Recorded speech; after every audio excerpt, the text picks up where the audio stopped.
Bonsoir tout le monde, bienvenue à cet épisode 45, si je ne me trompe pas, déjà 45 épisodes de Ciné Rédemption. Soirée excitante dans ce mois, dans ces épisodes que j'ai dédiés au western. On rappelle rapidement, qu'est-ce que c'est Ciné Rédemption? C'est une tentative charitable de parler sur Twitch et en podcast des films qui m'ont le plus marqué dans ma vie, des perles cachées que je crois avoir découvert, parler positivement, des films qui me plaisent, des fois que je trouve sous-évalués, pas assez connus, sur lesquels je vais mettre la lumière, sur lesquels je crains que ça disparaisse parce que trop vieux, parce que trop peu connu, parce que le cinéma est moins au goût du jour que les séries à notre époque. Bref, peu importe les raisons, j'essaie de parler, de vous faire découvrir des films que j'ai pas vus ou peut-être vous rappeler des films que vous avez déjà vus, puis vous dites, mon Dieu, ça fait trop longtemps que je les ai pas vus, je devrais les réécouter. Cette semaine, c'est un épisode très spécial pour moi parce que ça va être, c'est probablement l'épisode le plus personnel que je vais faire depuis que j'ai commencé Ciné Rédemption. Je vais vous expliquer ça dans quelques instants. Je suis en train d'oublier de faire ma propre plug. Donc, on salue déjà les presque 20 personnes qui sont en direct sur Twitch. On est en direct sur les ondes de Tout ce qui TV le vendredi soir à 18h sur la chaîne Twitch. Et par la suite, pour ceux qui voudraient soit nous réécouter parce qu'ils ont trouvé ça beaucoup trop intéressant ou parce qu'ils nous ont manqué, parce qu'ils étaient occupés, il y avait leur samedi soir d'occuper à autre chose. Vous pouvez nous réécouter en rattrapage sur patreon.com/tout ce qui TV ou sinon, si vous voulez avoir l'audio, on peut être réécouté sur Spotify, Apple Podcasts, toutes les bonnes plateformes podcast existantes. On vous rappelle, si jamais ça vous tente de nous faire un petit push, que vous pouvez toujours nous donner 5 étoiles sur ces applications-là pour que notre podcast soit proposé plus souvent. Vous pouvez surtout parler à vos proches, vos amis cinéphiles pour qu'ils deviennent des tout-cinéphiles comme vous tous et toutes et puis qui découvrent ma merveilleuse tentative de parler de cinéma à chaque semaine.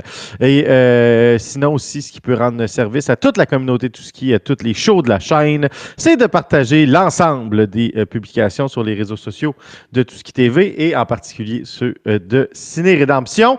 J'en profite pour dire, ne manquez pas la poursuite spéciale 2 épisodes rencontre Martin avec Capitaine Cosmos qui va suivre tout de suite après Tout ce qui TV dans Maya TV.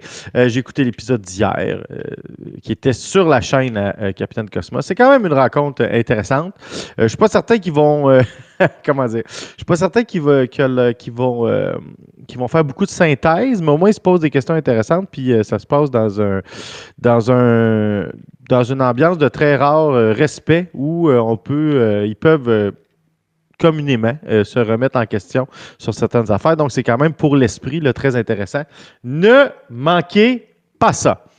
Petite nouvelle de la semaine, je suis allé voir un film de Saint-Valentin hier avec mon amoureuse, Anne-Marie, que je salue. Elle doit être très gênée en ce moment parce qu'elle nous écoute. Elle m'a dit qu'elle verrait les 30 premières minutes de l'épisode. Elle m'a dit qu'elle verrait les 30 premières minutes de l'épisode. Donc, voilà. Excusez-moi, là, j'ai eu un appel, ça m'a... Franchement, il y a toutes sortes de choses qui se passent. Mais bref, je suis allé voir Art Eyes, qui est comme une espèce de mélange, c'est un mix de genre entre la comédie d'horreur et la comédie romantique. Et c'est un mix de genre, bon, c'est un petit film simple, du mois de février, là, on n'est pas dans les... ça ne sera pas nominé aux prochains Oscars, je ne croirais pas. Mais c'est intéressant, j'aime bien les films d'horreur, j'aime bien les films de slasher, j'aime moyennement les comédies romantiques, mais dans ce contexte-là, j'ai trouvé ça très intéressant. Ça m'a fait penser que vendredi prochain, puis je la salue, c'est pour ça que je la salue, ça m'a fait penser que je devrais peut-être faire un spécial Saint-Valentin parce que c'est la première année que notre émission va tomber exactement le soir de la Saint-Valentin. Je ne sais pas jusqu'à quel point ça va affecter nos codes d'écoute, mais moi, avant d'aller me taper un marathon de films de slasher de Saint-Valentin avec elle, oui, vous m'avez bien compris, c'est quand même une super activité pour moi de Saint-Valentin. Je pensais peut-être faire un épisode où je parlerais de quelques, soit 2, soit un film romantique incontournable à mon avis, parce que je pense que ça existe. Bref, je suis en train d'un peu réfléchir à ça, ce qui reporterait notre dernier épisode là, sur les westerns à une semaine plus tard. Mais bref, on verra qu'est-ce qu'on fait la semaine prochaine. L'épisode sur les westerns modernes est tout à fait prêt. Donc, une semaine plus tôt, une semaine plus tard, on en verra à peine la différence. Mais bref, je vous lance là-dessus. Vous savez, hein, je suis toujours un peu en réflexion sur de quoi est-ce qu'on va parler. Mais là, ce soir, on parle. Vous savez, le western, c'est mon genre cinématographique préféré. J'en ai parlé la semaine dernière. C'est mon enfance. Hein. Dans mon enfance, je pense que, tu sais, autant qu'il y a des films marquants dans ma vie, comme, la trilogie de la Guerre des Étoiles, les Indiana Jones, notamment Indiana Jones and the Temple of Doom, Aliens aussi, Terminator 2, qui sont des moments complètement marquants et inoubliables de ma vie comme amateur de cinéma, comme cinéphile.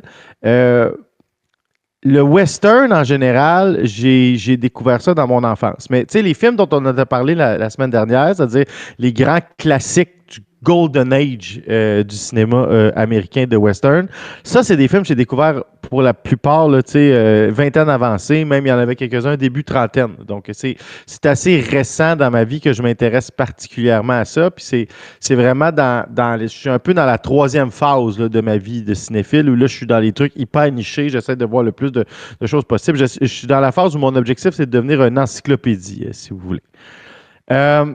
Par contre, plus jeune, j'ai évidemment découvert les westerns d'abord avec certains westerns modernes, dont un en particulier dont on va parler la semaine prochaine, Tombstone, mettant en vedette Kurt Russell. Mais aussi, et ça très rapidement, puis c'est encore grâce à mon père que je salue, j'ai découvert le western spaghetti, ok? Donc le western italien. Puis le cinéma italien, surtout d'après-guerre, c'est un cinéma qui est d'extrême grande qualité, là. Leone, Corbucci, mais aussi on peut penser à Fellini, on peut penser à des films comme Cinéma Paradiso, on peut penser le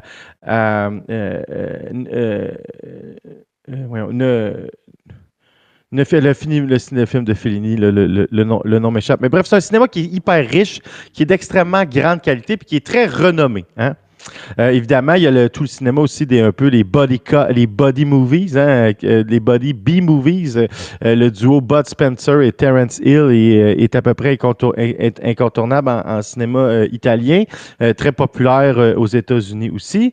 Donc, c'est un cinéma qui est après la guerre, suite au fascisme italien, qui est en explosion. Mais c'est un cinéma qui est incroyablement différent du cinéma américain, parce que beaucoup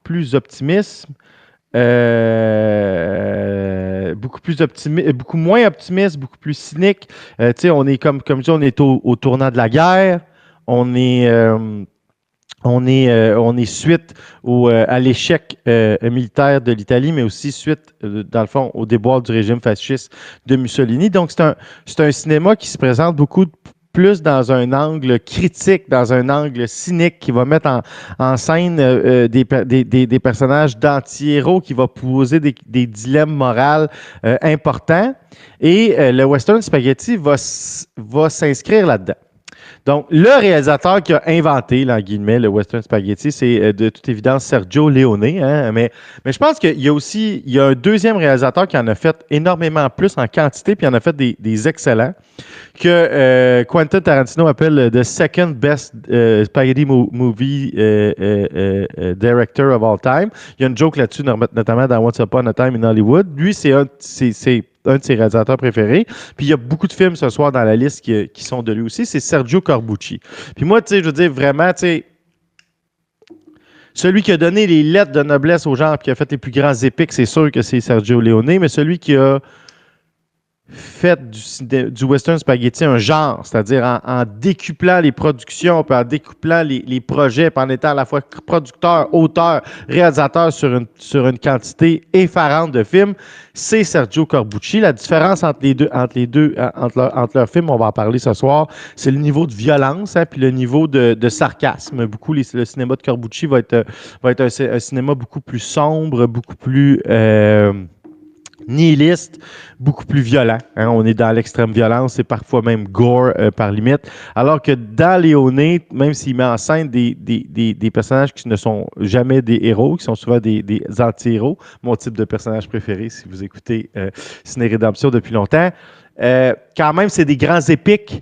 Puis il y en a même qui vers la fin, on va en parler, qui embrassent une espèce de position positive sur l'avenir du monde, puis qui met en scène une Amérique idéalisée. Pas au début, mais vers la fin, un peu plus. Donc, c'est un cinéma qui est vraiment super intéressant, de laquelle je me suis nourri quand j'étais jeune. Vraiment, le premier cinéma niché dans lequel je me suis mis à avoir une espèce de fixation. Je voulais tout voir, ce qui était connu, ce qui n'était pas connu, ce qui était obscur, que je faisais des kilomètres et des kilomètres à vélo pour aller m'acheter des vieilles cassettes bootleg pour voir des films qui étaient introuvables à l'époque. C'était le cinéma de Western Spaghetti.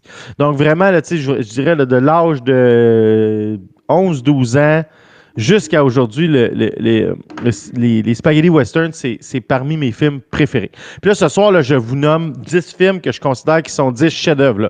Tu sais, je veux dire, je les ai mis dans l'ordre parce que je suis obligé de les faire, mais c'est pas juste 10 films que je pense que vous devriez avoir vus. Pour moi, ces films-là, c'est 10 chefs-d'œuvre, c'est des incontournables de l'histoire du cinéma. C'est probablement ma liste de laquelle, en termes de qualité, je suis le plus satisfaite. D'après moi, là-dedans, il y a rien de moins que juste des A+, dans les films dont je vais vous parler ce soir. C'est des grands films, toute la gang. Donc, préparez-vous. C'est une grande soirée qu'on passe ce soir, qu'on va passer essentiellement dans les années 60, puis qu'on va aller mettre quelques pas de saucette de bout de pied dans les années 70. 10 Western Spaghetti que vous devriez, à mon avis, avoir vus. Et je salue notamment Gornois, Bob Gratton, qui sont déjà là. J'ai vu Lady Cat aussi. J'ai vu Lulu Bleu, qui nous a rappelé notre nouveau nom de groupe, hein, c'est-à-dire les Tout-Skinéphiles. Mon Dieu que j'aime ça. Ça mériterait un T-shirt Bourbon, d'ailleurs. Le T-shirt « Je suis un Tout-Skinéphile » ou quelque chose du genre. Ou juste Tout-Skinéphile ou Club des Tout-Skinéphiles. Bref, c'est toi le champion des T-shirts. Je te laisse aller avec ça, mais je pense que ça mérite un T-shirt. Allons-y, plongeons-nous dans les années 60, plongeons-nous dans un cinéma de western qui a, pour la plupart, sauf exception, n'a pas été tourné aux États-Unis. La vaste majorité de ces films-là ont été tournés en Italie, en Espagne, au Mexique, et un seul, à ma connaissance, dans tous ceux dont je vais parler ce soir, a été en fait tourné aux États-Unis, ce qui est assez incroyable parce que, franchement, on s'y croirait.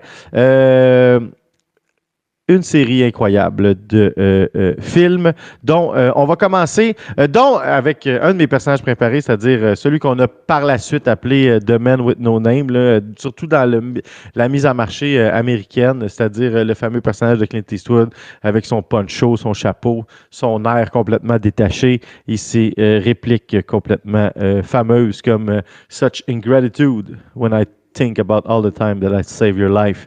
Franchement, il y avait des auteurs là-dedans qui étaient extraordinaires, surtout quand on pense à comment c'était produit. On va en reparler, tout ça. Je vais vous donner des fun facts, toutes sortes de choses sur le cinéma de Western Spaghetti. Commençons par le premier film de ma liste, qui est vraiment pas parce que c'est en 10e position que c'est un film que je considère qui est moins bon que les autres, là. Comme je vous dis, là, on est sur... c'est presque tous des films égaux, à mon avis. C'est tous des chefs-d'œuvre.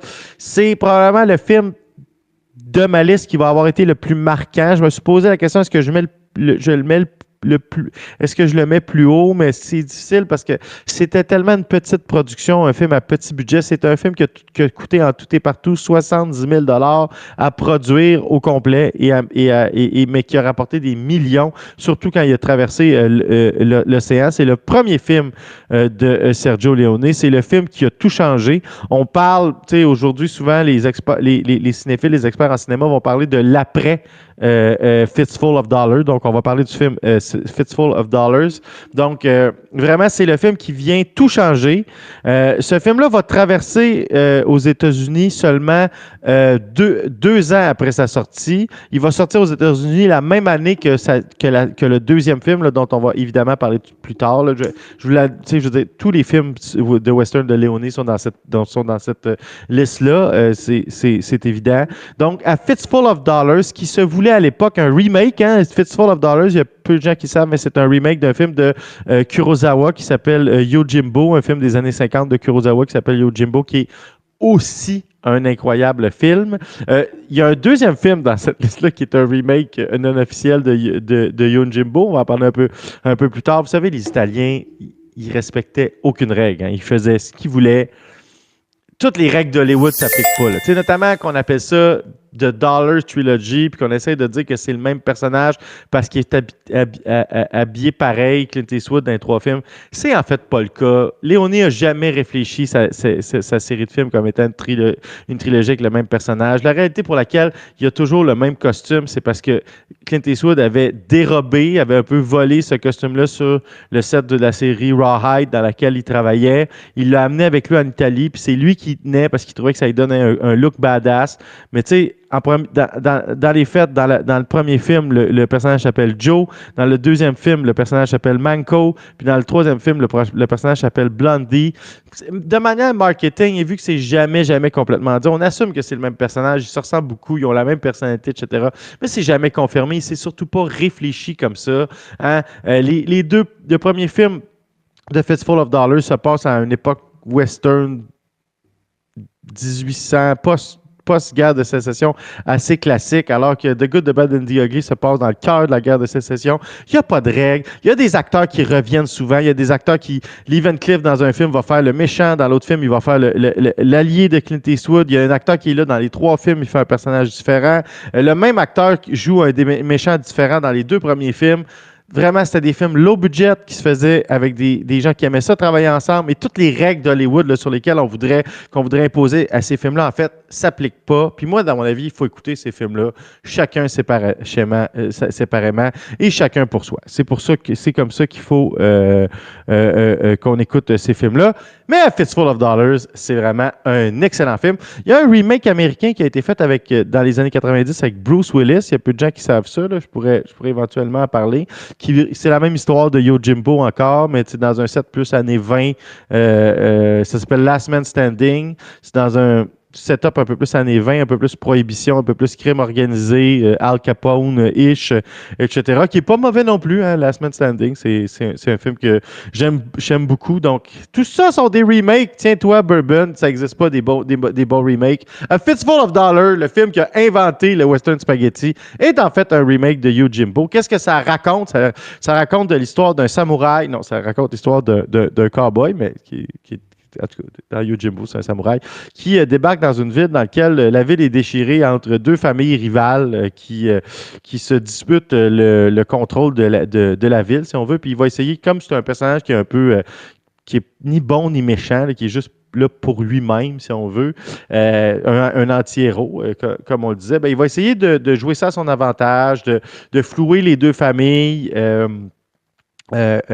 pour son gain personnel. Ça va évidemment lui rebondir en pleine face et à la fin, il va prendre le parti des habitants. Il va essayer de mettre fin à la tyrannie de la famille, le groupe criminel des 2 qui est le plus evil. Donc, c'est une espèce de trame dans laquelle le personnage fait une progression puis passe en termes donjon et dragonesque, on va dire, de neutre à neutre bon. Donc, il finit par prendre un côté. C'est un film qui a tout changé. Hein. Les close-ups sur les yeux typiques du Western Spaghetti sont apparus ont été vus la première fois dans ce film-là. Ce film-là a fait un scandale quand il est apparu aux États-Unis parce qu'il brisait une des règles du code, le code Haines, là, qu'on a parlé vraiment souvent, qui interdisait là, qu'on puisse faire le lien entre l'arme larmes, j'en ai parlé, je pense, la semaine dernière, entre l'arme qui tire et la personne qui meurt. Donc, tu sais, ce qu'on voyait souvent, c'était comme une scène où il y avait un cowboy qui faisait PAM! Puis là, ça coupait. Puis il y avait une autre scène où il y avait un personnage qui faisait Ah! Puis là, ça voulait dire qu'il avait reçu une balle sur lui. Mais là-dedans, le premier duel, celui de l'ouverture, où en marchant vers son affrontement, parce que le personnage de Clint Eastwood arrive de manière complètement épique à dos down. Puis là, il y a des gens il y a des cowboys dans la ville qui font peur à son âme, puis là, à son âne, pardon, pas son âme. Puis là, il fait juste débarquer de son âne, puis après ça, il marche vers eux, puis il passe à côté du croque-mort, puis il fait Get three coffins ready. T'sais, prépare trois cercueils. Puis là, il arrive devant eux, puis là, il discute avec eux autres, puis il dit moi, je suis pas fâché, mais vous savez, tu sais, mon mulet, il est vraiment très en colère. Il a l'impression que vous riez d'eux, tu sais, fait qu'il faudrait que vous ayez vous excuser. Puis là, ça déclenche un duel. Puis là, c'est la première fois qu'on voit le fameux close-up de derrière, la main alignée sur la crosse du fusil. Puis là, on voit la main. Puis là, on peut faire le lien entre les 4 morts, parce qu'il en descend 4. 1, 2, 3, 4. Puis on les voit les 4 mourir directement par l'arme de Clint Eastwood. Et ça avait fait un scandale épouvantable. C'était inacceptable de voir ça au cinéma à l'époque à cause des règles en vigueur à Hollywood. Donc, c'était un cinéma qui brisait les codes, qui brisait les règles. C'est aussi la première fois qu'on découvre le maître de l'ambiance en termes de trame sonore, à mon avis. C'est-à-dire le principe. Il y a 3 grands maestros de la musique de film, je pense. Hein? Hans Zimmer, évidemment, John Williams, et moi, mon préféré, celui qui, moi, je pense, est le summum, c'est Ennio Morricone. Mais les 3, c'est des grands maîtres de la trame sonore. Donc, toute la musique de Ennio Morricone se révèle dans ce film-là. Le thème principal de Fistful of Dollars, c'est mon réveil matin encore chaque jour aujourd'hui. Donc, vous voyez, ce film-là m'a quand même incroyablement marqué. C'est un film que je réécoute incroyablement souvent. C'est un grand western, à mon avis. C'est un film qui a à peu près tout changé. C'est un film qui est hyper violent, qui est dark par moments, mais qui a aussi des bonnes touches d'humour. C'est un film dans lequel aussi la production devait être éclatée parce qu'il y a des gens, comme je l'avais déjà expliqué, là, ils faisaient le son en post-prod, y compris les voix. Fait que quand ils tournaient le film, tout le monde avait un script puis parlait dans sa langue maternelle. Donc, les acteurs italiens parlaient italien, les acteurs espagnols parlaient espagnol, puis à cette époque-là, Clint Eastwood, qui était le seul Américain, parlait anglais. Parce que lui, il est allé tenter sa chance en Italie, un peu comme Rick Dalton dans Once Upon a Time in Hollywood, parce qu'il n'était pas capable de se faire engager dans des rôles principaux au cinéma. Il avait réussi à faire un rôle secondaire dans Creature from the Lagoon 2, puis dans des trucs... mais vu qu'il était une vedette de télé, il avait joué dans Rawhide, c'était un peu boudé par le cinéma d'Hollywood à l'époque. Ceux qui étaient à la télé, il était comme un peu jugé comme de seconde zone, fait qu'il le boudait. Fait qu'il était allé faire... Moi, ce que je veux faire, c'est jouer au cinéma. Ce que je veux faire, c'est être un premier rôle. Donc, il avait accepté l'offre de Leone qu'il avait vu à la télé dans Rawhide, d'aller tourner à Fistful of Dollars. Une décision qui l'a grandement bien servi. Fistful of Dollars, une histoire classique de violence, de tension, un grand remake, un grand film, le film qui a tout changé en western. Après que ce film-là est devenu populaire aux États-Unis, les westerns américains ont complètement été chamboulés. C'est grâce à ce film-là qu'il y a eu des films comme The Wild Bunch, on en a parlé la semaine passée, mais aussi Butch Cassidy and Sundance Kid, pardon. Je pourrais parler aussi de The Professional. Il y a une série incroyable de films américains de western qui ont changé d'approche, changé de façon de faire de cinéma, mais surtout de raconter une histoire grâce à Fistful of Dollars. Probablement le film le plus marquant dont je vais parler ce soir.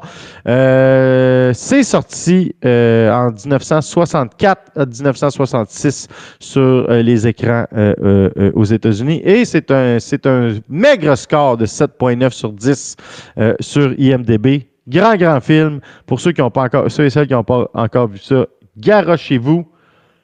Fistful of Dollars, c'est un grand film. On va traverser à ce que moi je considère être comme Quentin, je suis d'accord avec Quentin, c'est le deuxième meilleur réalisateur de spaghetti western. Donc on va se transporter un peu dans l'univers de Sergio Corbucci. Sergio Corbucci a fait une trilogie très, très intéressante de 3 films. Il y en a 2 qui ont fait la cote de ma liste ce soir. 3 films qui se déroulent pendant la Révolution mexicaine. Hein, les Italiens sont les réalisateurs de western spaghetti italiens se sont intéressés à la Révolution mexicaine. Donc, au début du 20e siècle, hein, c'est dans le cinéma de western. C'est quelque chose que le cinéma américain a à peu près ignoré jusqu'à ce jour encore, d'ailleurs. Là, il y a eu quelques exceptions, mais il y a eu plusieurs films de réalisateurs italiens qui se passent pendant la Révolution mexicaine.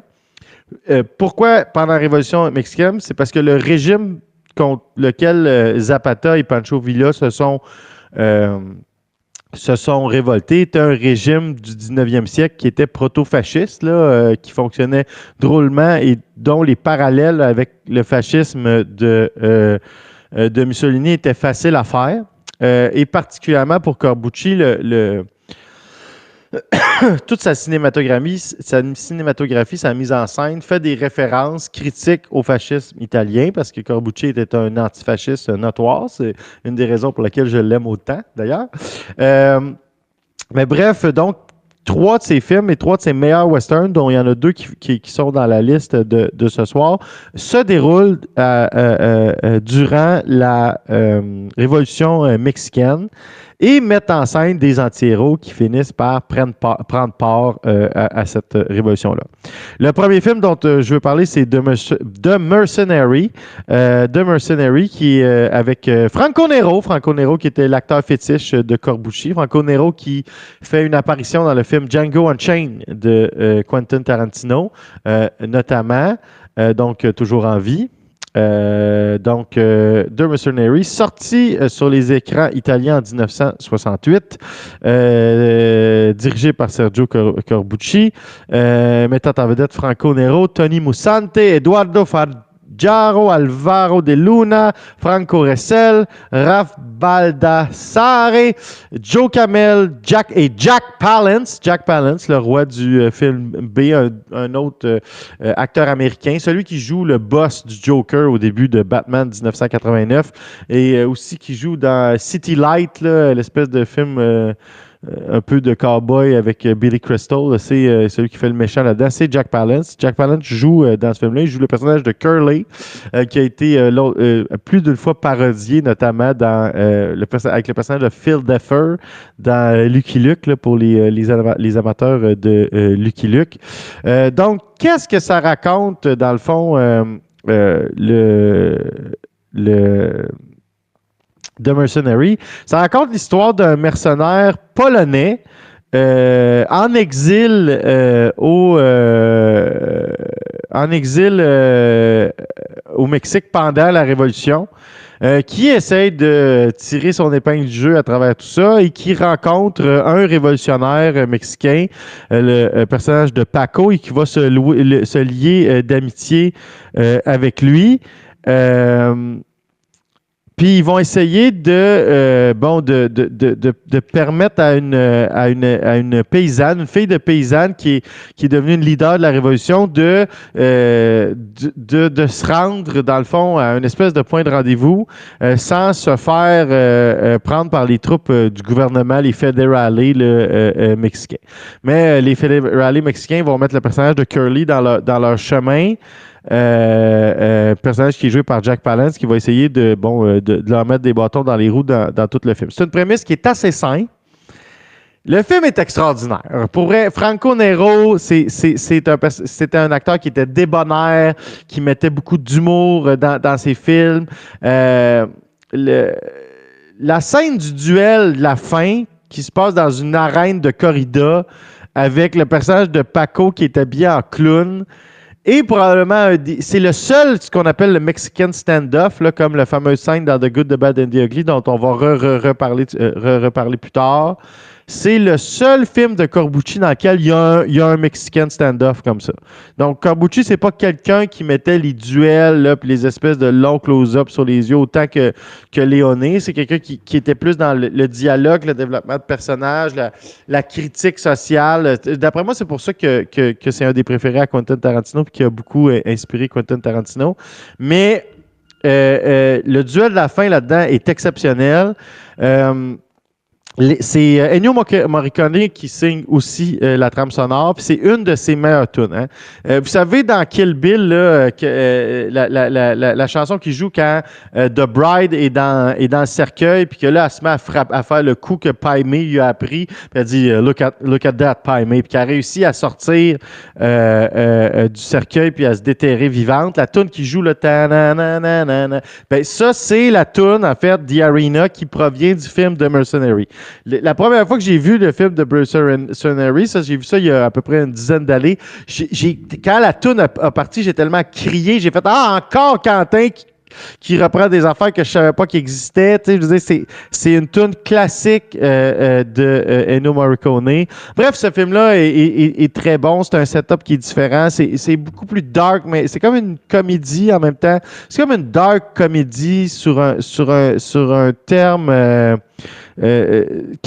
qui se passe en trame de fond de révolution mexicaine. Mais bref, c'est vraiment, vraiment très, très bon, The Mercenary. Là-dedans, Jack Palance est extraordinaire.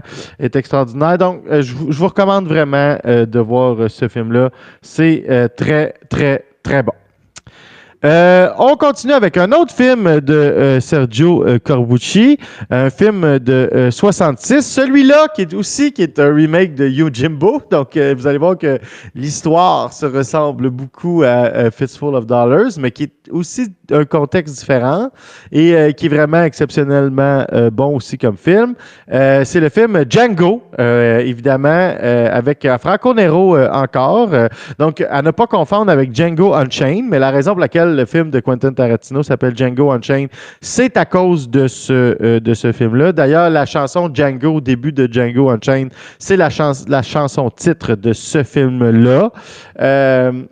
Donc là, ça peut paraître compliqué là, ce que je raconte, mais comme je vous dis, il n'y avait pas vraiment de règles. Hein. Ce film-là est sorti exactement 2 ans après Fistful of Dollars et raconte la même histoire. Essentiellement. Mais on s'en fout. C'est la même histoire, mais c'est différent. C'est une bonne histoire, c'est un bon concept, c'est intéressant. Donc, ça met en vedette Franco Nero qui joue Django, José Canalejas, José Bodaldo, Lorena Nusquiac, Angel Alvarez, Gino Pernice, Simon Araglia, Giovanni Ivan Tuglia.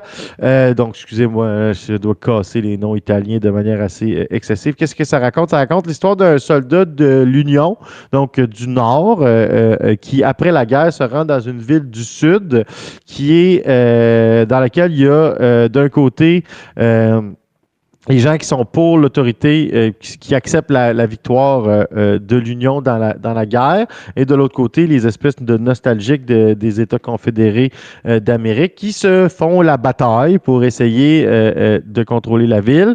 Et Django, au départ, qui est un peu désabusé à cause des horreurs de la guerre, décide d'essayer de virer ça à son avantage.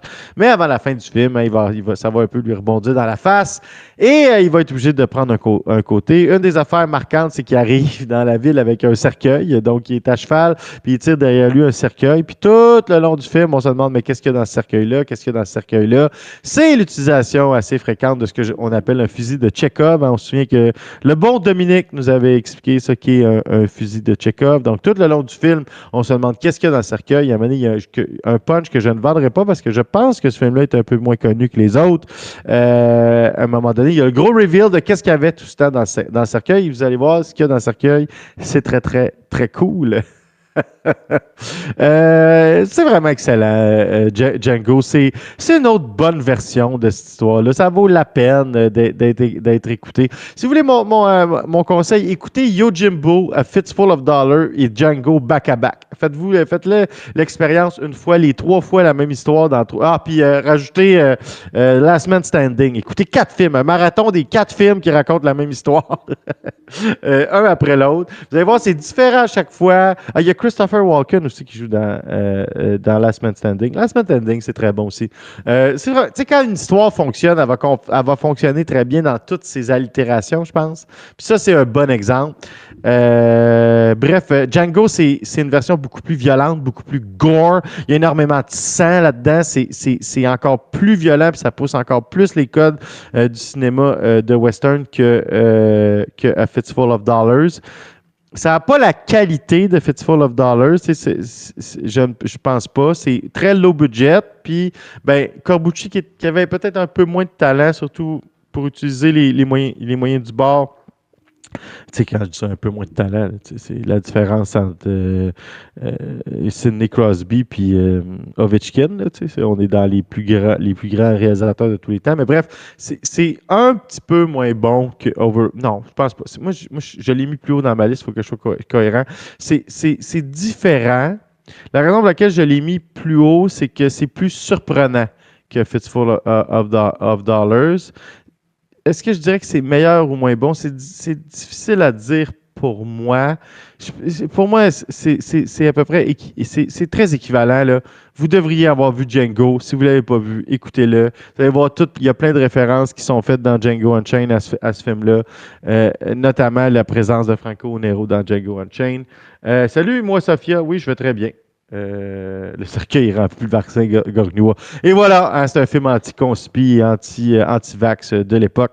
Bref, écoutez, Django, un excellent film, trop peu connu, à mon avis. On poursuit avec, et on retourne chez le maître. Donc, dans un film que même Martin ne connaissait pas l'existence avant cette semaine, ça m'a surpris.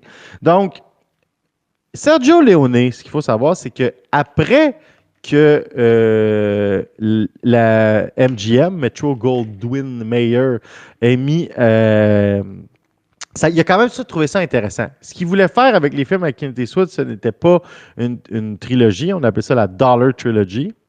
Donc, ce n'était pas son objectif de faire une trilogie, sauf que ça a très bien marché d'un point de vue marketing, puis ça a participé à créer la légende de ces films-là aux États-Unis. Fait que quand il a eu terminé de faire le 3e film, qui est beaucoup plus haut dans ma liste de ce soir, il a trouvé ça intéressant. Okay? Donc, il a décidé de faire une trilogie. Puis que là, ça allait clairement être une trilogie qui allait traiter de 3 moments dans l'histoire de l'Amérique du Nord qu'il trouvait intéressant. Donc, le premier film qui est sorti, c'est un film dont on va parler plus tard, mais qui raconte essentiellement comment l'Amérique a développé l'Ouest, le Far West, autour de la construction des chemins de fer. Hein, la ruée vers l'or d'ailleurs, mais ensuite de ça, la construction des chemins de fer. Ensuite de ça, va se diriger vers le film dont on va parler ce soir. Il va terminer dans les années 30 dans une espèce aussi de film de gangster qui s'appelle Once Upon a Time in America. Donc, le deuxième film de cette trilogie-là est un film qui a 3 titres, grosso modo. Donc, aux États-Unis, le film s'appelle Once Upon a Time The Revolution ou Doc You Sucker. Donc, le film, c'est ça. Doc You Sucker, c'est le film de Leone. Mais aussi, il y a un autre titre qui est A Fistful of Dynamite. Mais bref, de nos jours, ce film-là est beaucoup reconnu comme étant Once Upon a Time The Revolution. Puis là, dans le fond, parce que ça se passe pendant, encore une fois, la Révolution mexicaine. C'est ça qui est intéressant. Donc, qu'est-ce que ça raconte Once Upon a Time The Revolution? Ça raconte l'histoire d'un terroriste de la IRA du début du 20e siècle, qui est un spécialiste des explosifs, qui se cache au Mexique et qui veut venir en aide à la Révolution mexicaine.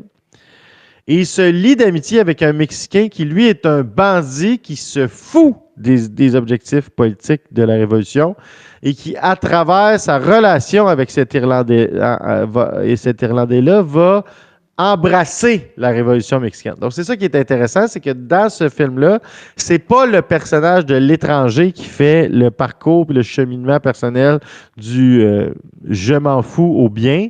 C'est le personnage du local, c'est-à-dire le Mexicain qui, au début du film, est une espèce de bandit à la tête d'une famille de voleurs de train qui se lie d'amitié avec cet Irlandais-là parce qu'il voit une opportunité de faire des crimes avec sa nitroglycérine, mais qui, à travers les événements du film, va se rendre compte que la Révolution est en fait une cause juste et va finir par y adhérer.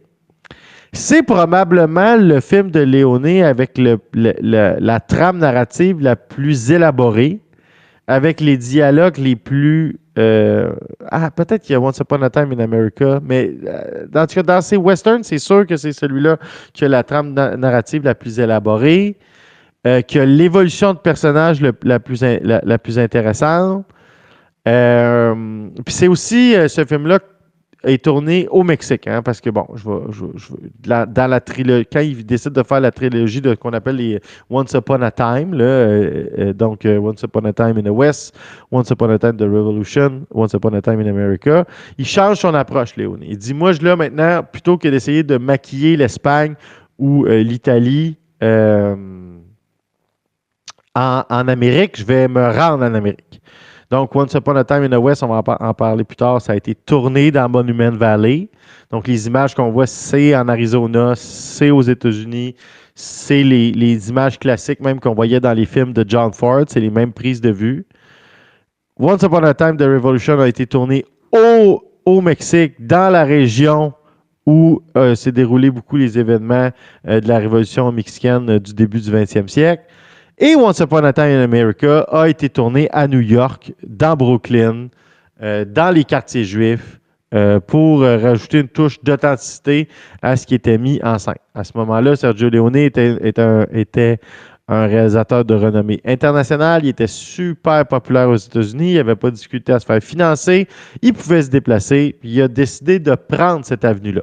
Une avenue que Corbucci va refuser toute sa vie. Corbucci, la légende raconte qu'il n'a jamais mis un pied en dehors de l'Italie. Donc, il a tourné l'ensemble de ses films en Italie. En Italie, il disait à quoi bon, le cinéma, ça sert à comme mettre des choses en scène. J'ai pas besoin d'aller tourner nulle part ailleurs. J'ai tout ce qu'il me faut ici pour réaliser mes films. Leone, lui, va avoir une perspective différente, puis il va vouloir aller faire ses plus grands films épiques. Il va vouloir les faire sur place, donc notamment celui-là au Mexique. C'est un western vraiment qui se passe dans un contexte différent, fait qu'il n'y a pas juste des chevaux, on voit des motos, des voitures. Donc, c'est toute la fin de l'Ouest sauvage, la fin de cette époque-là, l'arrivée puis l'utilité de la civilisation moderne, si on veut, l'impact que ça a. C'est un film qui a une incroyable sensibilité et une des meilleures aussi trames sonores de Ennio Morricone, vraiment très différente, avec beaucoup plus émotive, avec des mélodies. C'est un très, très, très bon film, trop peu connu, DocuSucker. Je pourrais probablement qu'un jour, je vais faire un épisode juste sur Once Upon a Time, The Revolution ou DocuSucker. C'est vraiment un excellent film que je vous recommande fortement de regarder en grand nombre. Donc, on arrive déjà à notre 5e proposition. Ça fait déjà 45 minutes que je vous parle de tous ces merveilleux films. Donc, on retourne chez Sergio Corbucci. Vous allez voir, on fait beaucoup de ping-pong entre Sergio Leone, Sergio Corbucci. J'aurais pu appeler ça la soirée des Sergio. Il y a un film. Ouais, il y a un film dans toute mon Il y a un seul film qui n'est pas de Corbucci ou de Léoné dans tout ce que j'ai à proposer ce soir. Mais bref, voilà. Hein, je pense que ces deux réalisateurs-là ont fait parmi les meilleurs westerns de tous les temps. Le prochain film dont je veux vous parler, c'est un film que j'ai découvert dans les dernières années, je dois l'avouer. C'est un des derniers western spaghetti que j'ai découvert, mais j'ai été renversé. Je l'ai écouté parce que j'avais lu dans un article que c'était l'influence principale de Léoné, pas de Léoné, de Quentin Tarantino pour son film Eightful Eight. Donc, c'est le film The Great Silent, Il Grande Silencio de Sergio Corbucci, un film qui est sorti en 1968, mettant en vedette Jean-Louis Trintignant, hein, l'acteur français, Klaus Kinski, hein, qui est un acteur, il me semble, polonais, qui a notamment fait une très bonne version de Nosferatu, mais qui a fait énormément de western spaghetti aussi. Frank Wolf, Vonetta Meggi, Luigi Pistilli, Mario Brega, qui est le fameux acteur qui a fait une apparition dans les trois de la Dollar Trilogy de Sergio Leone. Carlo D'Angelo, Marissa Merlini. Donc, qu'est-ce que ça raconte de Great Silence? Ça se passe pendant un événement historique qui est vraiment arrivé, c'est-à-dire le grand blizzard en Utah de 1886, il me semble. Ça raconte ça raconte le fait qu'il y avait plusieurs hors-la-loi qui se cachaient dans les montagnes de l'Utah. C'est juste avant que l'Utah devienne un État officiel. Donc, c'est à l'époque où il était encore un territoire, où c'était encore un territoire, puis où, dans le fond, dans les territoires, il y avait très peu de lois. Souvent, le seul représentant de l'autorité, c'était un juge.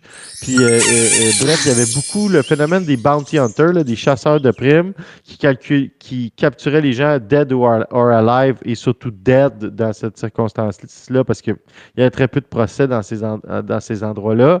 Les gens se cachent des bounty hunters, donc les bandits se cachent des bounty hunters dans les montagnes en attendant que ça devienne un État pour qu'ils puissent soit être graciés ou avoir un fair trial, parce qu'il y en a là-dedans qui prétendent qu'ils sont innocents. Puis, bref, à travers tout ça, il y a le personnage de Jean-Louis Trintignant qui dit pas un mot de tout le film. C'est pas clair s'il est muet, mais il parle pas dans le film. Il s'appelle Gordon, puis c'est pour ça qu'il s'appelle The Great Silence. Ben, aussi à cause que ça se passe pendant un gros blizzard. Donc, c'est un des rares films de western où c'est l'hiver tout le long, un peu comme dans The Eightful Eight. Dans le fond, il se retrouve dans une situation où, c'est ça. Il y a un des bandits qui décide de se rendre à la ville la plus proche parce qu'il est tanné de se cacher avant que la transition vers un État se passe. Il se fait trouver par il se fait pogner par les deux méchants du film là, qui sont des chasseurs de primes joués par Klaus Kinski puis Luigi Pistilli, qui vont se servir de sa femme pour lui tendre un piège puis le tuer lâchement. Puis là, sa femme se passe sur une quête de vengeance et demande au personnage de Jean-Louis Trintignant de l'aider, dans le fond, à se venger. Il accepte jamais verbalement de le faire parce qu'il parle pas vraiment, mais le film, grosso modo, il finit par accepter de le faire. C'est un film qui a un climax à la fin extraordinaire, qui a des prises de vue fantastiques. On s'y croirait, là. Je tiens à dire que ça a été tourné dans les Alpes italiennes. Là. On n'est pas du tout en Utah dans ce film-là, mais on s'y croirait. L'ambiance est extraordinaire. C'est un film où il n'y a personne qui parle anglais. Ah non, c'est pas vrai. Il y a une actrice puis il y a un acteur. Il y a deux acteurs dans tout le film qui sont enregistrés en anglais. Donc, lui aussi, il utilisait la tactique de vous parler tout dans vos langues. Puis, je vais refaire le son en post-production de toute façon. Fait que je vais tout vous doubler.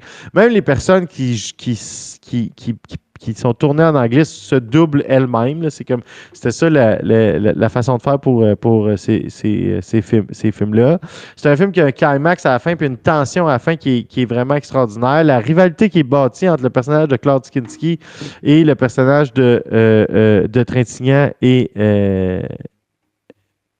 Trintignant, c'est ça, oui, est exceptionnel. C'est un film que j'ai réécouté cette semaine. À chaque fois, je trouve ça fantastique. Vous savez, quand il fait froid en février en ce moment et qu'on a envie d'écouter un western, moi, je recommanderais très fortement et très sérieusement The Great Silence. Honnêtement, pour ceux qui aiment les films de Léoné, Je vous recommande la filmographie de Corbucci. Moi, j'écoute des films de Corbucci depuis que je suis très jeune. Avant même de savoir qui était Corbucci, j'écoutais de ses films. C'est ça qui est un peu amusant. Sont honnêtement tous d'excellente qualité. C'est une prise de vue différente, beaucoup plus violente, comme je disais, beaucoup plus cynique que les films de Leone, mais qui valent tous la peine. The Great Silence, un excellent film de western spaghetti, trop peu connu, celui-là aussi. Je pourrais pas prendre 50 minutes pour faire ma deuxième partie, puis là, les meilleurs films s'en viennent. Mais bref, Maxime, je m'excuse de t'interrompre, parce que, comme tu sais, hein, tout ce qui team relève les défis lorsqu'il y en a. Alors, si tu me permets, j'aimerais te montrer quelque chose. Ceci. Voilà. Alors, c'est demandez, vous recevrez. Alors, le lien devrait être pour se procurer ce superbe t-shirt, devrait être dans le chat. Et voilà, c'est fait. Alors, Bourbon Strikes Again, le Master Merchandiser Over Producer. Alors, voilà.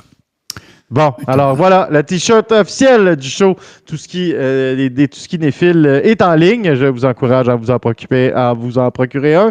Merci Bourbon de m'avoir créé un besoin. Ça va me donner l'occasion de m'acheter un t-shirt de Hugo parce que j'en avais pas encore. J'en avais de t-shirt de l'empereur canin. Voilà, ben c'est ça. La première partie de ma liste étant terminée, on va aller à nos petites annonces publicitaires internes, probablement pour décrire l'émission de demain de Bottine Hurlante. Et on va être de retour tout de suite après pour les 5 meilleurs western spaghetti que je pense que vous devriez avoir vus dans votre vie. Zombies? Yes. They are my servants. What do you know?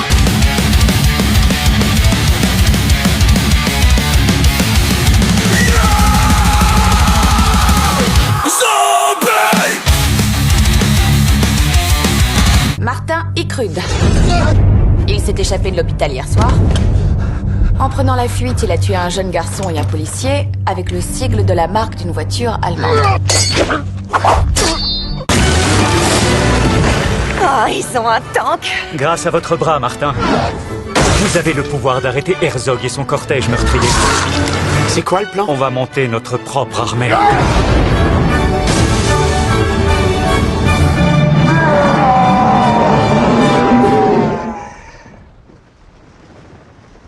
Fuck yeah.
On rouvre les fenêtres, on appelle son ex, on appelle notre vieux chum.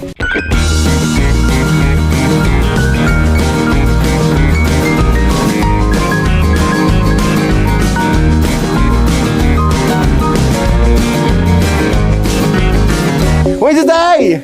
Mets ça sur YouTube, mets ça sur les internets.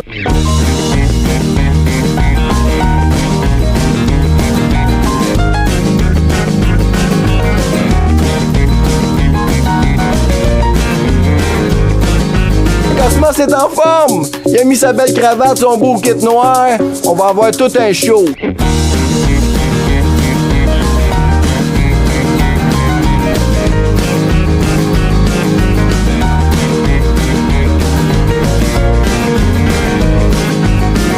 Maillet TV.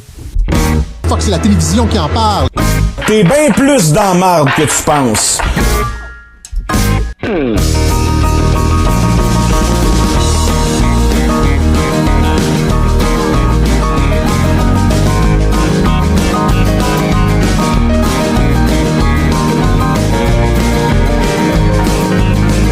Ensemble!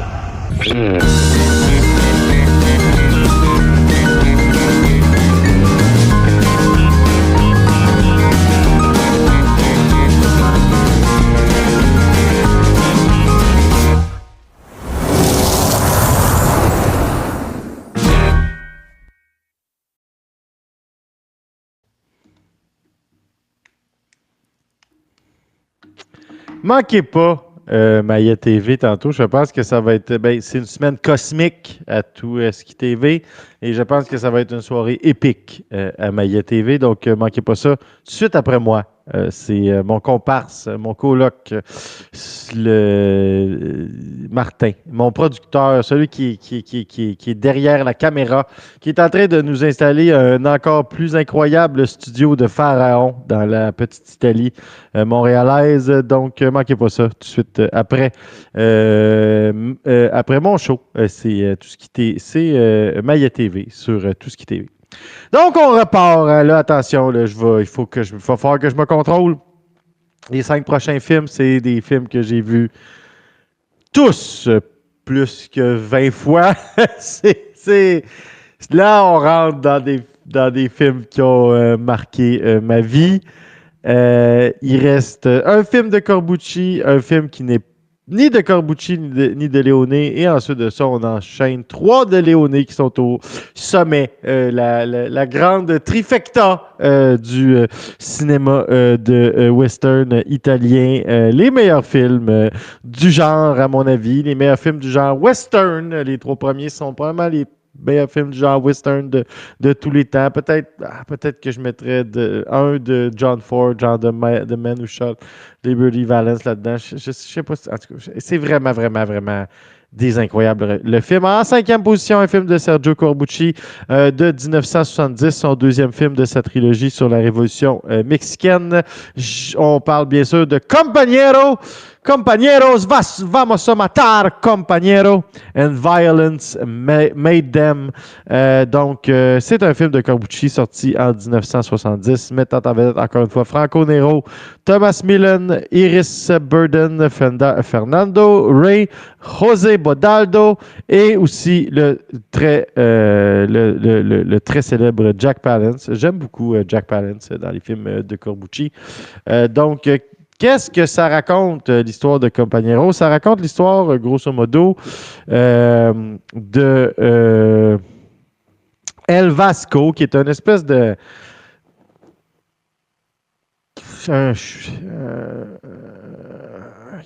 au début du film, il cire des souliers, tu sais, puis il cire des souliers pour les fédéralais mexicains. Puis là, il se fait embarquer dans la Révolution par une espèce de général, mais dont on se rend compte qu'il n'est pas du tout en faveur de la Révolution, mais qui est là pour en tirer profit. Puis là, il va rencontrer le personnage de Franco Nero qui est Yodlaf de Sweet Peterson, qui est un marchand d'armes qui essaye de faire la pièce, lui aussi, avec la Révolution. Et là, ils vont tous les deux se donner comme mission de retrouver un des leaders de la Révolution qui s'appelle Vitaliano Santos, qui est réputé d'avoir la clé pour le trésor de plus gros trésor de tout le Mexique. Ils vont essayer de le trouver avant le personnage d'une femme qui est complètement convaincue de la valeur de la Révolution qui s'appelle Lola, mais aussi avant un chasseur de primes qui est envoyé par le gouvernement, un Américain qui s'appelle John Svedes, qui est joué par Jack Palance, qui a une espèce de gros faucon pèlerin qui s'appelle Marsha, là, qui suit partout, puis qui fume des gros battes d'opium tout le long du film. Et là, grosso modo, c'est juste une suite d'événements dans lequel tout le monde court après la même personne, la même personne qui est censée avoir la clé pour donner accès au plus gros trésor du Mexique. Tout ça en trame de fond de révolution. Et là, devinez quoi?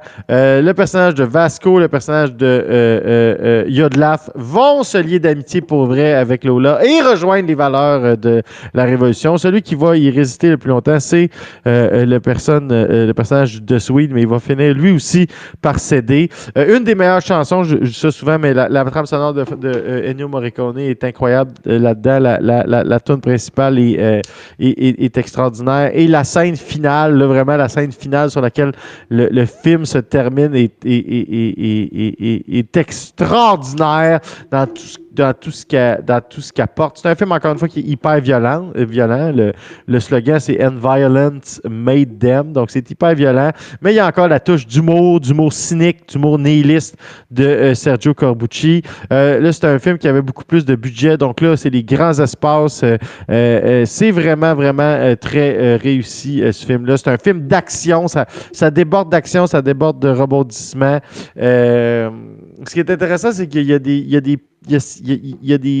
segments du film dont les bobines d'enregistrement, parce que comme je vous expliquais comment fonctionnait le son là-dedans, il fallait réenregistrer toutes les bandes sonores pour toutes les versions du film dont on voulait faire. Il y a certaines sections du film dont la bande sonore a disparu, puis la seule qui est demeurée, c'est en italien. Donc, quand tu écoutes le film, il y a des films qui passent en italien, alors que c'est clair que Franco Nero parle en anglais, parce qu'il était capable de parler en anglais, mais qui s'est doublé lui-même en italien. Bref, il faut un peu il faut accepter là, ces défauts de l'époque-là, les défauts du cinéma de Corbucci, mais sur le fond, Compañeros, c'est un des meilleurs divertissements que le cinéma de Western Spaghetti a à offrir. C'est un des films qui a le meilleur... Vraiment, là, on est dans la mise en scène du fascisme italien dans un contexte historique différent. Le fameux général un peu crosseur, c'est Claire qui est inspiré par les mimiques, l'attitude, les discours de Mussolini. Donc, les références critiques au régime fasciste sont très, très évidente dans ce film-là. Le commentaire social général, les positions très progressistes, voire socialistes de Corbucci transparaissent énormément dans ce film-là. C'est un des films de Corbucci avec la fin avec le plus d'espoir, où les personnages ont fait le plus grand progrès moral, je pourrais dire. Bref, c'est un bijou du genre. C'est un film qui est, ça j'en suis sûr, trop peu connu. Donc, je vous recommande fortement de vous garrocher là-dessus. Il y a un paquet de scènes où Franco Nero fait sa fameuse passe où il était capable d'allumer une allumette en utilisant l'intérieur du nez des gens. Donc, il le fait à plusieurs reprises dans ce film-là. C'est toujours très drôle de le voir faire ça. Bref, Compañeros, ne ratez pas, ne boudez pas votre plaisir et regardez ça le plus rapidement possible. Le prochain dont je vais vous parler, c'est si je fais, vous savez, je fais tout le temps une différence entre mes préférés et les meilleurs, les préférés meilleurs. C'est mon western spaghetti préféré. C'est-à-dire, quand il y a, mettons, je me souviens tout le temps Alex, vous savez, Alexandre qui vient souvent à l'émission, quand j'ai voulu lui faire découvrir le genre, parce qu'il n'avait jamais vu de western spaghetti, j'ai dit, parfait, on va commencer par ce film-là, parce que je pense que c'est le meilleur film pour s'attacher au genre, parce que c'est un film qui est ça, justement, super attachant, dans lequel les personnages sont plus grands que nature. C'est un film qui est drôle. C'est un film qui traite du passage classique là, de l'Ouest à la civilisation, qui traite de qu'est-ce qui est arrivé avec les héros de l'Ouest déchus au tournant du siècle. C'est un des premiers films de Terence Hill. Il n'y a pas encore Bud Spencer, donc le duo de Terence Hill, Bud Spencer, qui est né dans They Call Me Trinity, n'est pas encore formé à ce moment-là.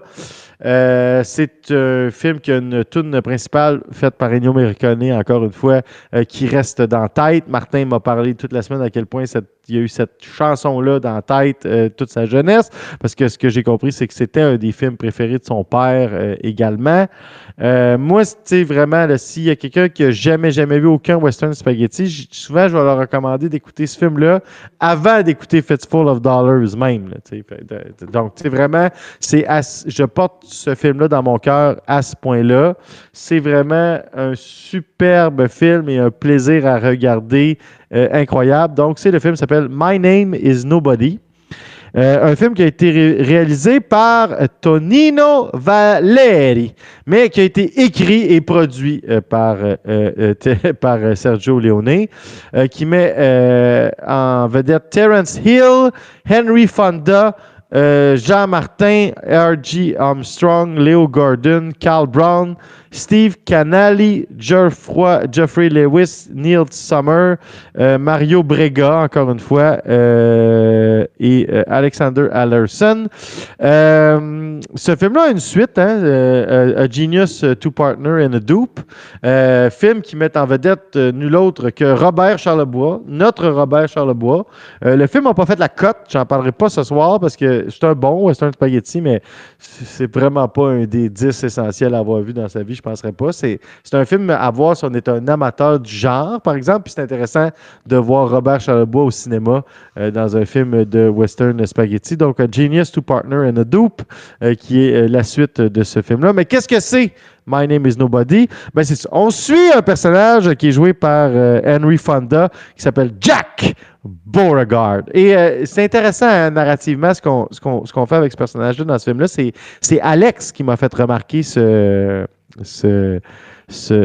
détail-là. Vous savez, Alex, c'est un grand amateur de comics, de bandes dessinées de super-héros, de films de super-héros aussi. Donc, c'est quelqu'un qui est des franchises. Je pense qu'Alex, on peut dire que ce qu'il aime le plus, c'est les franchises. Puis, il dit, ce film-là, c'est particulier parce que ça ressemble à un film qui fait partie d'une franchise, mais en fait, ça n'en est pas un.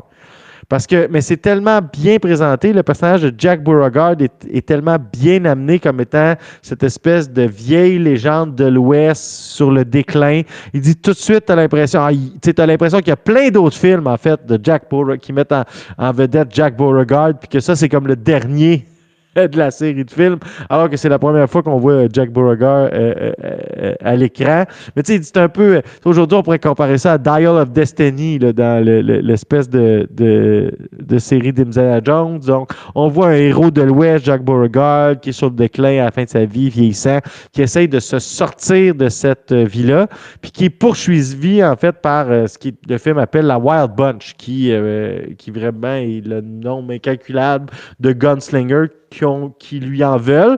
Le film ne dit jamais vraiment pourquoi. On fait juste, tu sais, c'était vraiment à l'époque où on assumait les propositions. On n'avait pas besoin de tout savoir. On n'avait pas besoin de tout comprendre. On pouvait simplement assumer la proposition du film puis vivre avec. Donc, il est poursuivi par ce groupe de 150 cavaliers qui n'a qu'un seul objectif, c'est de le tuer, en fait. Puis lui, il essaye le plus fortement du monde de quitter les États-Unis puis de s'enfuir, mais avant ça, il veut mettre la main sur un trésor qu'il avait enfoui avec son frère, mais il découvre au début du film que son frère, en fait, s'est fait tuer.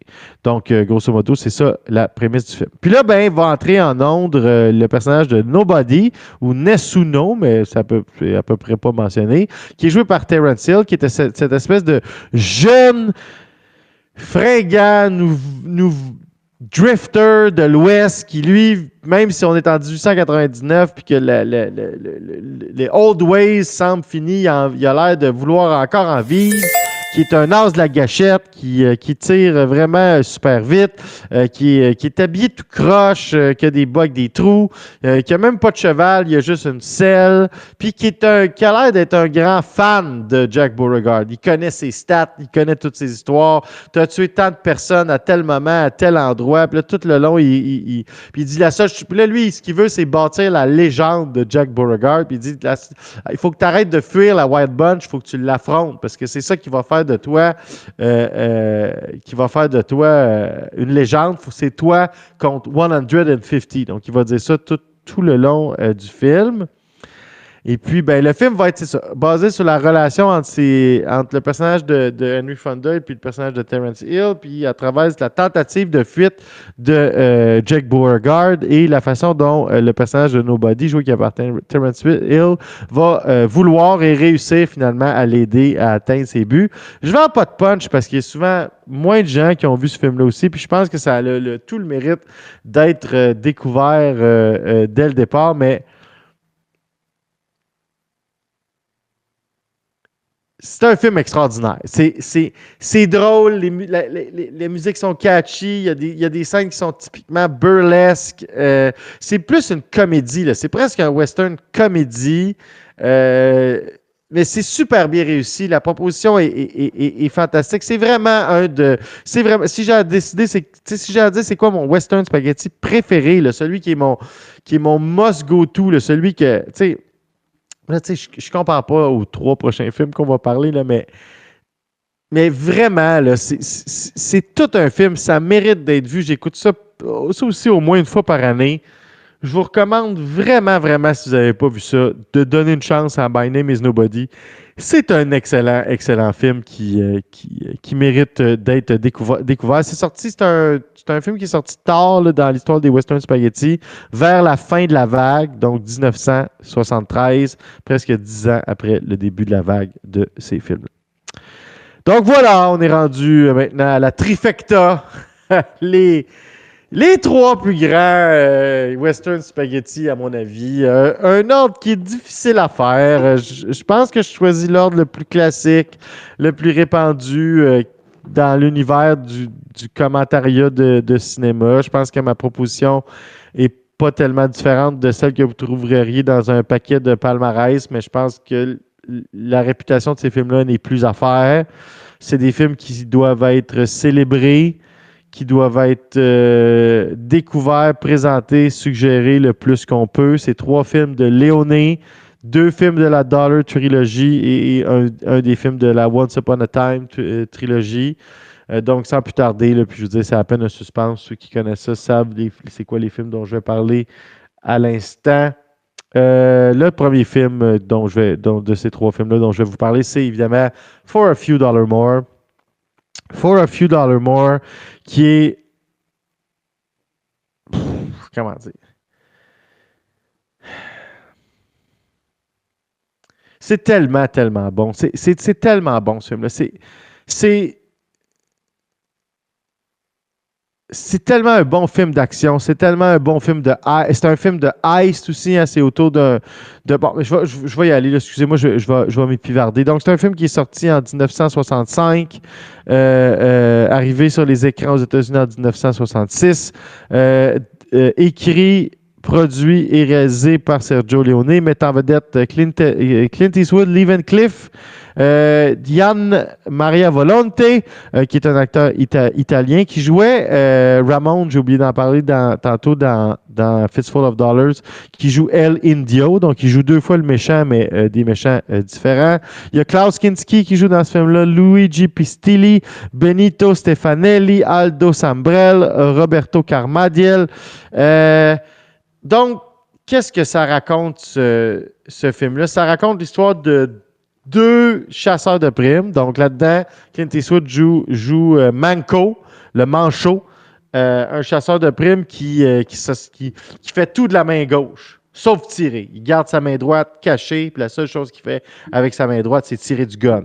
Donc, il allume ses cigares avec la main gauche, il signe avec la main gauche, il joue aux cartes avec la main gauche. Il se sert jamais de sa main droite, sauf pour tirer. C'est un peu le build de son personnage. Il a encore son poncho déguisement classique de Man with No Name, mais on voit qu'il n'est pas tout à fait pareil, justement, que dans A Fistful of Dollars, ni que dans The Good, The Bad and The Ugly. Et il y a le personnage de Lee Van Cleef qui joue le colonel Douglas Mortimer, qui est un chasseur de primes, un ancien militaire, lui aussi, de la guerre de sécession, qui est un chasseur de primes. Et là, il y a un incroyable bandit qui s'appelle El Indio qui réussit à s'évader, puis pour qui on place une rançon assez grande, je pense que c'est 100 000 $, bref, une fortune pour cette époque-là. Puis ben, ces 2 chasseurs de primes-là voient l'annonce et décident de partir à sa recherche. Le film va nous faire découvrir que le personnage de Lee Van Cleef a un lien pas mal plus fort avec El Indio qu'on peut penser. Je vais vous laisser le découvrir pour ceux et celles qui ne l'auraient pas vu. Mais lui, El Indio, qu'est-ce qu'il décide de faire de sa liberté? C'est pas simplement se cacher. Il décide d'attaquer la banque d'El Paso, qui est l'espèce de Fort Knox de l'époque, qui a un coffre-fort complètement imprenable, sauf qu'à l'intérieur de la prison, il a parlé avec quelqu'un qui a dit non seulement une espèce de pattern, mais aussi une façon de réussir à ouvrir ce coffre-là sans détruire son contenu, puis de partir avec le magot, qui est le plus gros magot de la région. On ne sait jamais clair où est-ce qu'on est, mais on est somewhere in the United States, évidemment. Donc, c'est ça. Donc, le film est tout le temps en parallèle. Les organisations... l'organisation du vol par la bande de El Indio. De l'autre côté, l'enquête puis la stratégie que vont avoir Mortimer et Manco pour mettre la main sur El Indio. Une des idées qu'ils vont avoir, c'est de faire infiltrer la gang par le personnage de Clint Eastwood.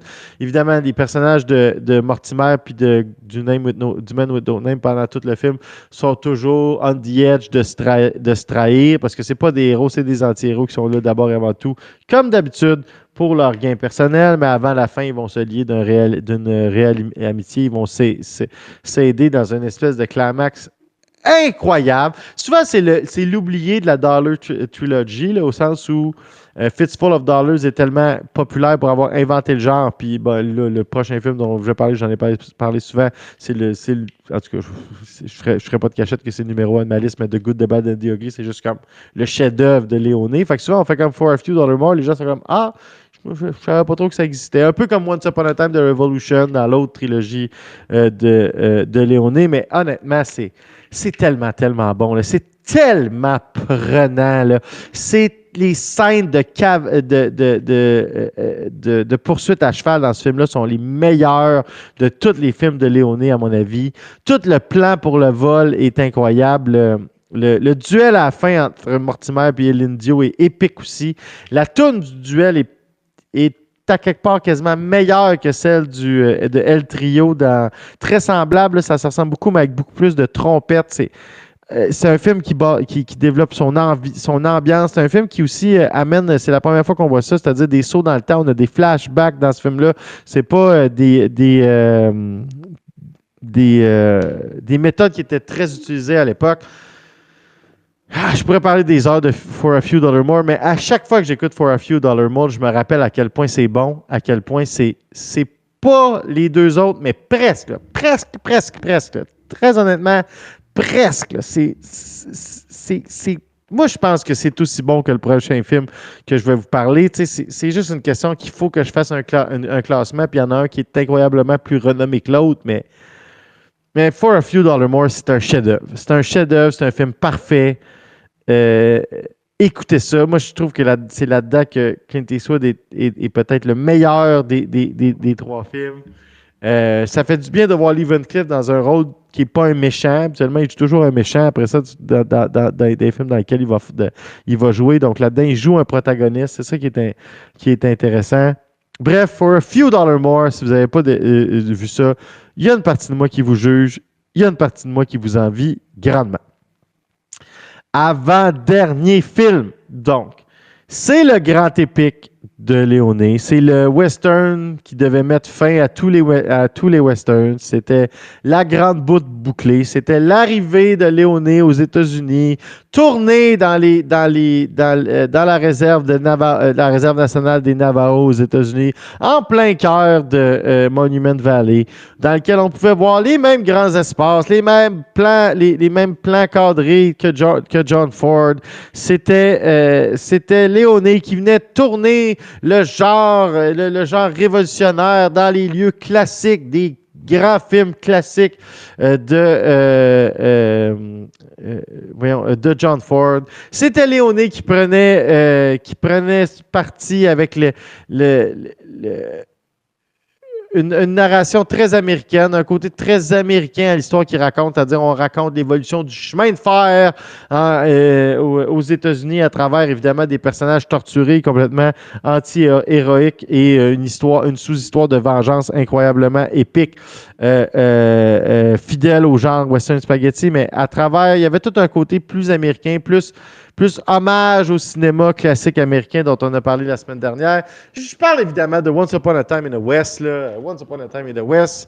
Film de 1968, réalisé, écrit, produit par Sergio Leone, mettant en vedette Henry Fonda, Charles Bronson, Claudia Cardinal. un de mes premiers kicks dans ma vie. Franchement, magnifique dans ce film-là, Claudio Cardinal. Jason Robards, Gabriel Ferzetti, Paolo Stoppa, Jack Elam, Woody Strode. Donc, qu'est-ce que ça raconte, Once Upon a Time in the West? Ben, ça raconte 3 histoires en parallèle. En fait, on suit essentiellement 3 personnages. Donc, on suit le personnage de Harmonica, qui est le personnage un peu mystérieux de Still Man with No Name, qui est interprété par Charles Bronson, qui est en quête de vengeance envers celui qu'on va apprendre qu'il y a plus tard, le personnage qui a tué toute sa famille. On va l'apprendre à travers des flashbacks. Encore une fois, le retour des flashbacks dans le cinéma de Leone.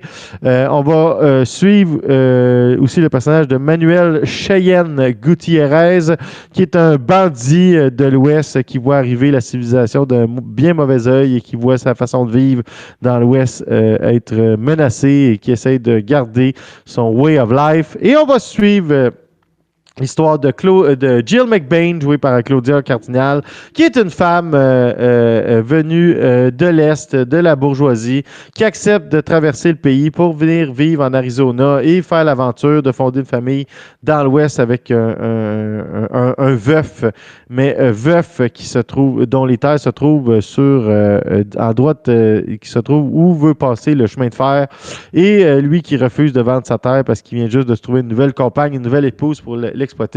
Et ben ils vont envoyer le personnage de Frank, un mercenaire complètement sanguinaire, un psychopathe, un tueur maladif, interprété par Henry Fonda dans un de ses seuls rôles de méchant. Très grand rôle de méchant.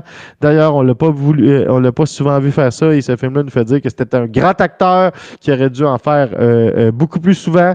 Et bref, c'est à travers la relation de ces 3 personnages-là puis leur opposition commune au personnage de Frank, parce qu'ils ont tous quelque chose à reprocher au personnage de Frank que va évoluer l'histoire. Ça va terminer sur un incroyable climax et révéler le terrible passé du personnage de Harmonica et sa volonté sans borne de se venger. Et ça va se terminer ça aussi dans un incroyable duel sous une trame sonore extraordinaire de Ennio Morricone. Mon Dieu que j'ai répété ces phrases-là souvent ce soir, mais je vous promets que Once Upon a Time in the West, c'est un très grand épique. C'est une très grande fresque historique. C'est un film de presque 3 heures qui a l'impression de passer en 10 minutes. Quelle performance extraordinaire de réalisation, d'acteurs. Les shots qui sont pris là-dedans sont extraordinaires. Parmi les meilleurs shots de Monument Valley qui rivalisent avec les films de John Ford, y compris How the West Was Won. Ça serait le meilleur film de Leone si le film dont je vais vous parler après n'existe pas. Ça serait un des meilleurs westerns. C'est un des meilleurs westerns qui a jamais été fait de tous les temps. Le grand débat, c'est est-ce que c'est lui son meilleur ou le prochain film dont je vais vous parler. Honnêtement, c'est difficile à déterminer. C'est un grand film, Once Upon a Time in the West. Si vous avez jamais vu ça, comme je l'ai dit souvent, il y a une partie de moi qui vous juge, il y a une partie de moi qui vous envie. C'est un des seuls western spaghetti qui s'intéresse qui n'est pas juste en contexte western, mais qui s'intéresse vraiment à un morceau important de l'histoire américaine. Donc, c'est un film italien qui s'intéresse à un morceau important de l'histoire américaine, c'est-à-dire le développement du chemin de fer. Je vous encourage à écouter ça en grand nombre si vous ne l'avez pas déjà fait. Et maintenant, La cerise sur le Sunday. Un film dont j'ai déjà parlé 3 fois à cette émission, qui est de se retrouver dans 3 de mes palmarès, c'est-à-dire dès le premier épisode, c'était le numéro 3, je pense, de mon top 10 de mes meilleurs films de tous les temps. C'était le numéro 1 des meilleures scènes de tous les temps, donc je pense que ce film-là contient la meilleure séquence jamais filmée, montée, présenté au cinéma de toute l'histoire. Donc, c'est vraiment un film que je porte hautement en estime. Et c'est, à mon avis, le meilleur western de tous les temps, le meilleur film de Leone et le meilleur western spaghetti. Ce film-là est un morceau d'histoire, à mon avis. Ce film-là est un incontournable. Ce film-là, si vous n'avez pas vu ce film-là, là, vous êtes en retard. The Good, The Bad and The Ugly. Encore une fois, c'était le début de Leone qui s'intéressait à dans son premier voyage aux États-Unis. Donc, ce film-là n'a pas été tourné aux États-Unis, mais c'est autour de ce film-là que Leone a fait son premier voyage aux États-Unis parce qu'il est venu étudier et voir les lieux des vrais lieux où ont lieu les affrontements pendant la guerre de sécession américaine. Parce que ce film-là se passe dans une sous-trame de fond de guerre de sécession. C'est un film qui est sorti au cinéma en 1967, écrit, produit, réalisé par Sergio Leone, mettant en vedette Clint Eastwood dans le rôle de Blondie ou encore une fois The Man with No Name, Eli Wallach dans le rôle de Tuco Juan Ramirez, un desperado mexicain en quête d'argent. Lee Van Cleef dans le rôle de Angel Eyes ou Sentenza. Aldo Gouffrier, Radar Asimov, Luigi Pistilli joue encore là-dedans, John Barta, Benito Stefanilli. Bref, qu'est-ce que ça raconte, The Good, The Bad and The Ugly? Ça raconte l'histoire de 3 desperados qui, de manière différente, apprennent l'existence d'un trésor confédéré caché de 250 000 $ en or et qui décident de traverser les lieux où ont lieu directement les combats de la guerre civile américaine pour essayer de retrouver ce trésor-là qui est enfoui dans un cimetière en dessous d'une certaine tombe. Donc, ils obtiennent tous l'information de manière différente. Donc, Angel Eyes, qui est une espèce de tueur à gages et aussi un sergent dans l'armée nordiste, l'apprend sur un contrat parce que quelqu'un qui est supposé tuer l'informe de l'existence du trésor et lui donne une partie de l'information, c'est-à-dire le nom l'existence du trésor et surtout qui peut lui donner l'information de où il se trouve. Et le personnage de Blondie et de Tuco qui sont dans une rivalité au début du film parce qu'au début du film, ils ont comme une espèce de contrat dans lequel Blondie amène Tuco au shérif. Il se fait condamner pour se faire pendre. Au moment où il se fait pendre, Blondie tire sur la corde. Ils partent ensemble. Ils vont dans une prochaine ville. Puis ils encaissent comme ça la valeur de Tuco. À un moment donné, Blondie abandonne Tuco parce que l'autre, il chiale, puis il dit anyway, tu vaudras jamais plus que 2000 $. Il n'y a pas vraiment d'avancement avec toi. Tu sais, c'est pas vraiment. Il s'appelle The Good, mais il n'est pas vraiment good, là, son personnage, comme d'habitude. Là, finalement, Tuco va réussir à le repogner, à se venger. Puis là, il va l'obliger à se faire traverser le désert sans eau, lui aussi, pour le tuer dans le désert. Mais là, va arriver une diligence avec le soldat Bill Carson qui a l'emplacement du trésor. Tuco a le nom du cimetière.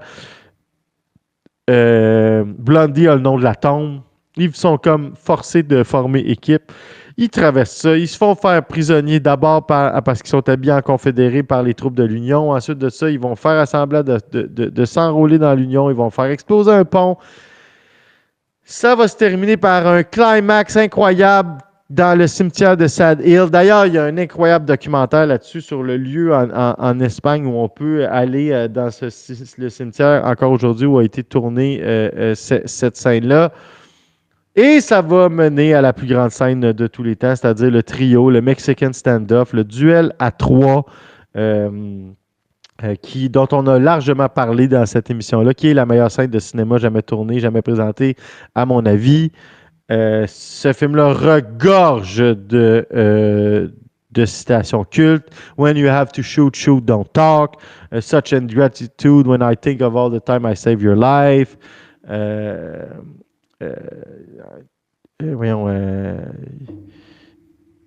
Il y en a d'autres, ça me vient pas. Ah oui, there's two kind of people, my friend. Those with the loaded gun, those who dig, you dig. Ce film-là regorge de citations exceptionnelles, de scènes incroyables.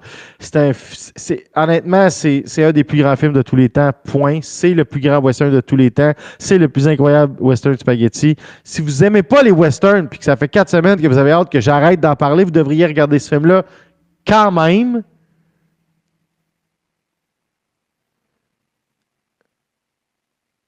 C'est un film qui est exceptionnel. Exceptionnel, exceptionnel. J'en ai déjà beaucoup parlé. On va d'ailleurs terminer cette émission-là, non pas avec notre traditionnelle chanson de Dolly Parton, mais en regardant encore une fois la scène du duel parce que c'est juste trop extraordinaire. Je pourrais vous parler des heures, je pourrais faire un épisode d'1h30, je vais sûrement le faire un jour sur les meilleurs moments de ce film-là. The Good, The Bad and The Ugly, c'est un film qui m'obsède depuis que j'ai l'âge de 9 ans. J'ai toujours aimé ça, je vais toujours aimer ça, je l'écoute plusieurs fois je l'écoute au moins une fois par année. J'ai des t-shirts, j'ai lu des livres sur le sujet, je suis allé voir des expositions au cinéma. C'est un des plus beaux morceaux de cinéma de l'histoire de la cinématographie. C'est là-dessus, évidemment, que je termine mon palmarès. C'est notre 2e émission spéciale qu'on a faite sur les westerns. Les 10 films dont je vous ai parlé ce soir sont parmi mes films préférés de tous les temps. C'est une des listes desquelles je suis le plus fier. J'espère que vous avez aimé ça. On a été encore une grosse gang encore ce soir à regarder le show. Je vous souhaite vraiment une bonne émission tantôt avec Martin à Maya TV. Je vous remercie d'avoir été là. On est le Ciné Rédemption, on est là à 18h le vendredi sur Touski TV, sur Twitch. On est en rediffusion par la suite sur patreon.com/Touski TV. Disponible ensuite sur toutes les bonnes plateformes podcast. On vous rappelle, si vous voulez nous encourager en nous donnant une cote de 5 étoiles, c'est toujours aidant. En parlant de nous à vos amis, puis en partageant l'ensemble des publications de Touski TV pour faire connaître le show et la chaîne. C'est super apprécié. Voilà, 1h30. Hein, je savais que ça durait à peu près au minimum ça. J'ai été super discipliné. Je vous souhaite une superbe semaine de pré-Saint-Valentin. Je vous souhaite une superbe soirée avec vos amoureux et vos amoureuses la semaine dernière, en espérant que vous allez prendre le temps d'écouter mon spécial Saint-Valentin qui va se terminer à peu près à la même heure. On se laisse en regardant cet incroyable moment de cinéma, la meilleure scène, la meilleure séquence de scène de cinéma de tous les temps, à mon avis. Et on vous remercie d'avoir été là, puis on vous souhaite à la semaine prochaine. Salut!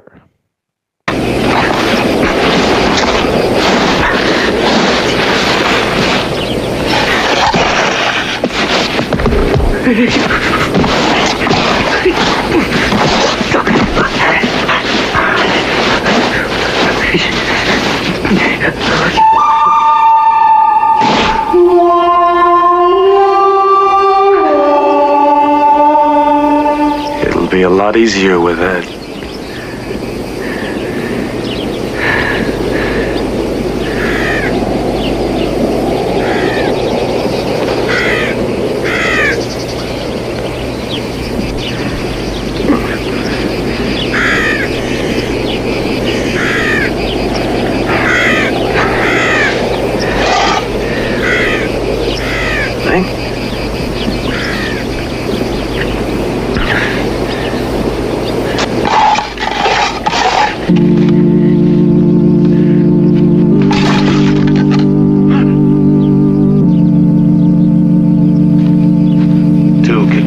Quicker than one. Dig.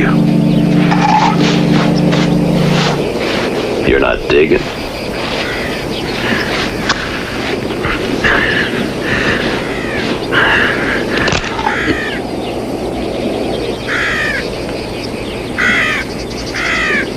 If you shoot me, you won't see a cent of that money. Why? I'll tell you why. Because there's nothing in there.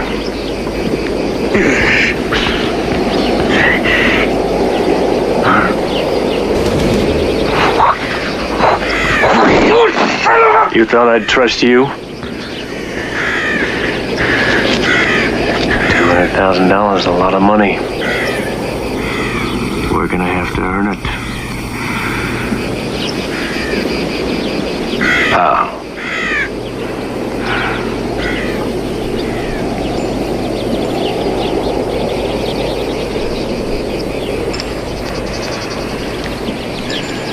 I'll write the name on the bottom of this stone.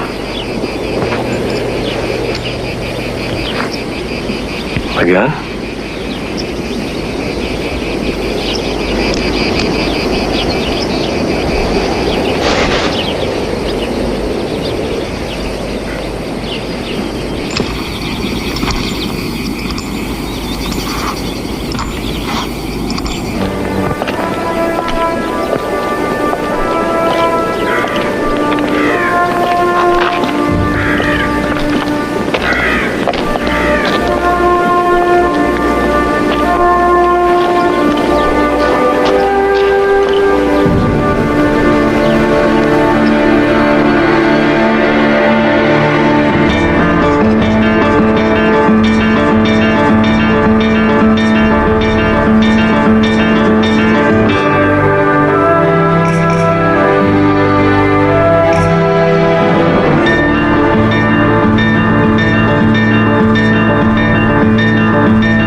You pig! You want to get me killed! When'd you unload it? Last night. You see, in this world, there's two kinds of people, my friend. Those with loaded guns, and those who dig. You dig. Where?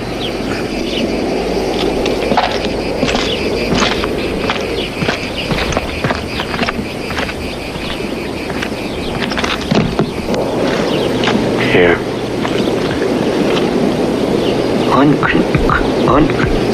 There's no name on it. There's no name here either. You see, that's what Bill Carson told me. It was the grave marked unknown right beside Arch Stanton. Huh?